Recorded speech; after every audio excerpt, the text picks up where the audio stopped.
Yo les gars, on se retrouve pour une nouvelle vidéo où je vous propose une progression d'exercices pour apprendre à faire des haies. Check ça.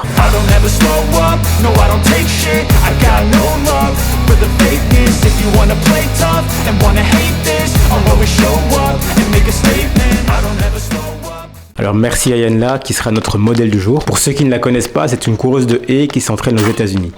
Elle a des records en 12,99, 12,99 pour les Français. Et sur 60 mètres haies, elle a un record en 8,01. Quand elle est en Belgique, elle est suivie par Léopold Capata. Bref, c'est parti pour le top 10. Travail de jambes d'attaque à l'arrêt. Donc tu vas placer une haie contre un mur. Tu te places à une distance qui te permet de faire un appui avant d'attaquer la haie. Concentre-toi sur l'engagement vers l'avant et sur le travail de bras. Comme tu es à l'arrêt, c'est plus simple, donc profites-en. Essaie d'être rasant par rapport à la haie. Travail de jambes de retour à l'arrêt. Donc ici, c'est la jambe de retour qu'on va travailler. Cette fois-ci, tu vas reculer la haie pour avoir assez d'espace pour faire le mouvement. Le pied d'appui doit être au minimum à la hauteur de la haie. Sinon, tu peux un peu la reculer. Donc ici, on va avoir une variante du travail de jambe de retour qui va peut-être te permettre de mieux sentir le mouvement et le trajet de la jambe de retour. Quand tu termines le mouvement, pense bien à être genou haut, vers l'avant et avec la pointe de pied redressée. Alors on passe au franchissement de haies. Ici j'ai mis 4 pieds entre les haies et on va essayer et tu vas essayer de t'habituer à la coordination des jambes et des bras. En plus de ça, tu vas venir attraper le genou, ce qui va te permettre d'avoir le bras moins éloigné du corps, qui est une faute qu'on voit beaucoup chez les débutants. On passe au franchissement avec sursaut. Donc ici c'est le même exercice, sauf qu'on n'attrapera pas le genou, mais à la place on va venir ajouter un sursaut sur chaque appui. Du coup, c'est un exercice qui est plus dynamique et avec encore plus de coordination. Ici, j'ai mis les haies à 6 pieds d'écart, mais une fois que tu es à l'aise et que tu maîtrises le truc, tu peux passer à 7 pieds ou 8 pieds d'écart entre les haies. Franchissement de la première haie. Donc, première grosse étape, c'est ton presque premier franchissement. Tu vas passer la jambe d'attaque à côté de la haie et il n'y aura que la jambe de retour qui passera au-dessus de la haie.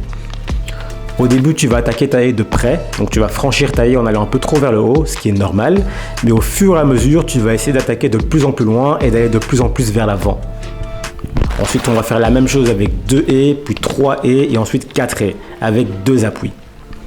Donc même chose, au début, tu vas probablement aller un peu trop vers le haut, mais au fur et à mesure, tu vas pouvoir mettre un peu plus d'espace entre les haies et aller de plus en plus vers l'avant. On passe enfin au franchissement complet. Alors pour ça, tu vas prendre des haies un peu plus petites, comme ça tu vas pouvoir diminuer la crainte et ce sera plus simple pour commencer. Donc cette fois-ci, on va passer au milieu avec 4 appuis entre les haies, donc comme en compétition. Tu vas commencer avec 18 à 22 pieds entre les haies et augmenter progressivement l'espace. Ici, on peut déjà insister sur la fréquence interobstacle, qui est une des clés sur les courses de haies. Et pour la dernière étape, tu vas tout simplement monter progressivement la hauteur des haies.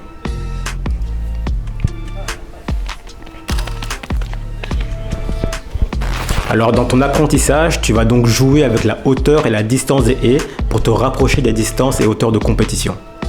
Alors voilà pour le tuto, c'était un tuto assez court et simple pour les débutants. Alors par la suite, il y aura des vidéos sur les éducatifs des haies, sur le perfectionnement des haies.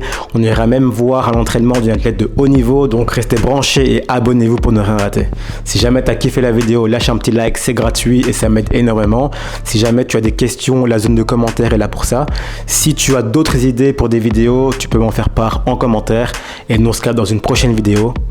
Peace. Si jamais tu veux voir la différence entre un départ en 7 appuis et un départ en 8 appuis sur les haies, j'en ai fait une vidéo, je te mets le lien juste ici.